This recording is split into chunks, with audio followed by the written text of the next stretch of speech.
New York City prisons are secretly preparing for a potential outbreak of the coronavirus among prisoners and officers. According to the City News outlet, the Department of Corrections created a 22-page-long plan outlining safety measures to be implemented as soon as the first case of the coronavirus is reported. Some of those measures include a portable morgue and paying inmates up to $2 an hour to clean their cells. Reuven Blau joins us on set with more. He's a reporter for the City. Good to see you again. Thanks for having me. So what are some of these other measures the Department of Corrections is proposing, and are they confident that that will be enough? They hope so. They have a real intensive plan, including the second inmates come into contact with the Department of Correction. They're going to screen them, ask them if they are feeling any issues of the flu, and if that's the case, isolate them away from everyone else as well. They're also going to create these sort of fever testing zones where inmates who are coming into facilities, or anyone coming into a facility, will be tested to see if they have fever or not. And then it's unclear what will happen, but likely they too will be isolated. And they've set aside this one facility on Rikers Island called the West Facility, which has previously been used for inmates that had TB or other diseases, to put them in and keep them away from the rest of the population. I imagine the obvious concern is close quarters. If there's, one person who has the coronavirus, it could very, very quickly spread throughout the whole facility. Are there other reasons why prisoners would be particularly susceptible? Absolutely. There's major concerns in a prison environment or a jail environment such as Rikers. There's a lack of bathrooms. It's just a really unclean place in general. I've talked to inmates in the past who come back who had like medical procedures and had infections. The showers are all grimy, and people are just on top of each other. I mean, they're actually in Rikers right now. The population is very low, so there is a lot of space in between areas, but there's still sort of housing units where people are sleeping right near each other all the time. So how does this compare to past outbreaks in New York City prisons?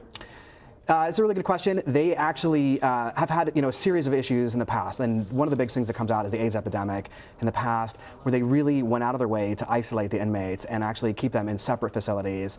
And you talk to different medical professionals who were involved in that incident, or that timeline, and some of them kind of really regret kind of separating the people, because it also kind of ostracized the inmates, and the inmates who were known to have HIV positive were also like really picked on, and really created a lot of concerns. So it's a really difficult situation. They have a lot of space to sort of isolate people this time around, more because the inmate population is so low as opposed to prior eras.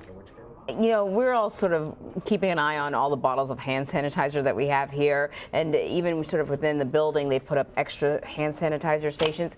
Is there enough hand sanitizer, Purell, whatever, for prisoners? I know they're going to be making some here in New York. Yeah, I mean, that's really like the loaded question, because the inmates themselves are actually not allowed to use them because there's sort of an alcohol element of it. Even though they're the ones making them. Correct, like in prison. Actually, so there's a distinction. The inmates in New York City jails are not making them. There's actually a system in New York State that's called CoreCraft, where it's a program that allows inmates to mostly do like furniture. They also do have a small unit that does glasses. And Governor Cuomo here really recently announced that they're going to actually be doing the hand sanitizer. And there's a lot of backlash on it because they're paid sort of a pittance of money, and the programs itself are really kind of limited as far as how they help the prisoners once they actually are released, as far as job qualifications and things like that. So the prisoners in the New York City prison system are not going to be able to have any access to hand sanitizer, whether it's made in New York or whether it's a commercial brand? Correct. Because of the alcohol content? Correct. I didn't realize that. Wow. And how often they do have sinks in their cells for the most part? Yeah, I mean, it really depends. Some of them have individual cells, some of them have sort of larger housing units, and that's more popular. But there's limited bathrooms there, and sort of sometimes time's restricted. There's lockdowns. It's a really bad place to be if there is some type of flu going around. So inmates are notoriously creative when it comes to not having a lot of resources and figuring out ways. I mean, are they concerned that inmates might start making their own hand sanitizer? I haven't talked to any jail officials in that level, but I'm sure. I mean, they're concerned about all this stuff. I mean, they're always kind of panicked about that. I mean, I think in this case, it might not necessarily be a bad idea. It seems like they'd want to be staying safe. I mean, one of the big issues now is also the advocates are pushing for the release of inmates. They're saying, hey, look, this is a major health crisis. We're, right on the cusp of it potentially. And they're really highlighting Governor Cuomo's record on clemency, which has really been kind of incredible compared to the rest of the country.